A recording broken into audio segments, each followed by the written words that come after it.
for real, y'all know the deal. This is Uncut. What's going on, Uncut? Coroner and building, man. Rosa fam, Outdoorsmen. Yeah, Brooklyn. All started off in my brother's bedroom, man. 2 turntables and a mic. Okay. And a cassette deck. He was DJing at the time. He had DJ Dreams. Went and bought a couple of turntables, and you know, we had been listening to hip hop music for years, so it was like, all right, let's give it a shot, man. I know the lyrics to everybody else's songs. I might as well write my own. And that's where it started, man. Like, you couldn't mess up on the 2 turntables and the mic because you had to rewind the tape, start all over again, man. So I learned how to master the one take from doing that. That's pretty much where it started, man, through the hood. Then we went into the battle scene on the streets, all the different neighborhoods battling dudes, and made a name for ourselves locally. I started, my original name was Agony. Oh, Agony, okay. Yeah. I used to like to rhyme about like painful shit that I was going through at the time. That was my way to vent, you know, all the like his hardships in life and shit like that, man. But you know, it got too somber after a while. Then they just cut it short. People started calling me Ag or AG. And then I was the coach for a while. I'm a big sports fan, obviously, the C Knicks. Right. They started calling me Van Gundy, you know, after Jeff Van Gundy, the coach of the Knicks at the time. So I was the coach, Van Gundy, AG. And then I became the coroner, man. Like, what's like the craziest thing that you ever saw, like, in that job? It was just, there's a slew of them, man, but the worst is probably just bodies fresh out the river, man. Like, water damage on bodies is amazing. So what happens, like, it gets all bloated from the water, or? Bloated, you know, you have all kinds of creepy crawlers going inside the body, and, and something we call skin slip, where the water breaks down the toughness of the skin, and somebody's skin and meat and all, it can just come right off the bone just by you touching it and yanking on it. Oh, like an overcooked chicken or whatever. Yeah, so you have to be real careful with what we call floaters, people just floating around in the river. It's definitely not for everyone. I was used to it because in my neighborhood, you know, from a young age, I was used to waking up to dead bodies on the block. Okay. You know, that was a normal thing. Wake up in the morning, eat your breakfast, brush your teeth, get ready for school, open the door and walk over a dead body to get to the train station or the bus stop. I'm the only outdoorsman from Brooklyn. Yeah, I was going to say. Everybody else is from Queens and one is from Long Island. But yeah, born and raised, man. Cypress Hills, East New York, all over the place. I lived in Queens from time to time, maybe 5 years, Richmond Hill, another 2 years in Ozone Park, and I'm actually in Queens right now, man. I'm still in the hood, man. Right, so how did you meet J Love and all those guys originally? Me and J Love are old schoolmates. Okay. We went to high school together. We didn't really hang too tough in school, but we knew each other. You know, it was a mutual respect. What's up? He wasn't doing what he does back then, obviously. We were just both, you know, 2 skinny kids on the basketball courts and running through the hallways doing bad shit.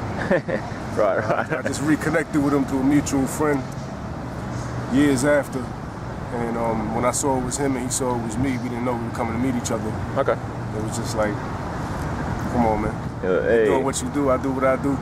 Let's make it happen. So, one thing that I've always appreciated about Jay is his extensive weapon collection, which you can often see on his CDs and film clips. He's got everything from like maces to like machetes to, I don't know, like hooks. Like, I mean, what's going on with it? He's the king of medieval weapons. You know, he opened up his car one day and I was like...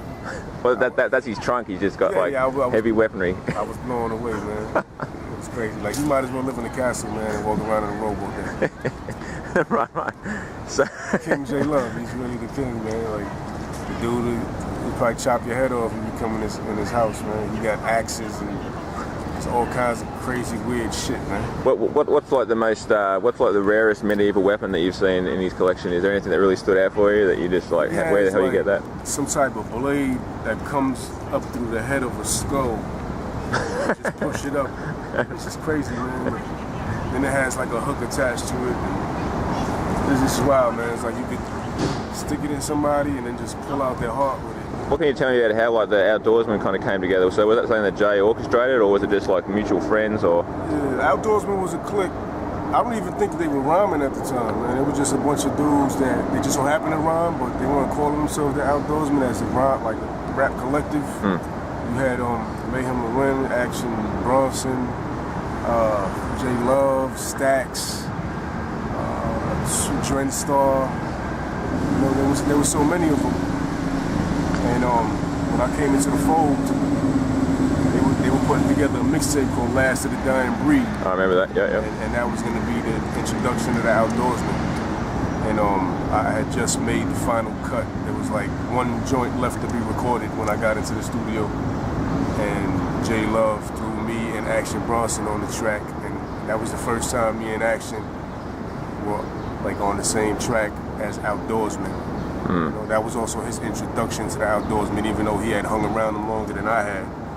He had never rapped on anything. Killa Sha was also involved with that, so like rest in peace to the god, like yeah. Killa Sha, Animal, Take It, Prince, man, Science. I got the new Sha pretty good through just studio time, hanging around and going to the diner afterwards to go eat and just talking about life, man. And he was a good kid. Sha was older than people thought he was, you know? You look at him, he looked like he was 14, 15 years old. He had a couple years on me. I was surprised when I found that out. He was just a real raw dude, man. Like he just embodied that essence of Queensbridge. Oh, yeah. You know? And it was sad to see him go because I felt like his voice was just starting to be heard.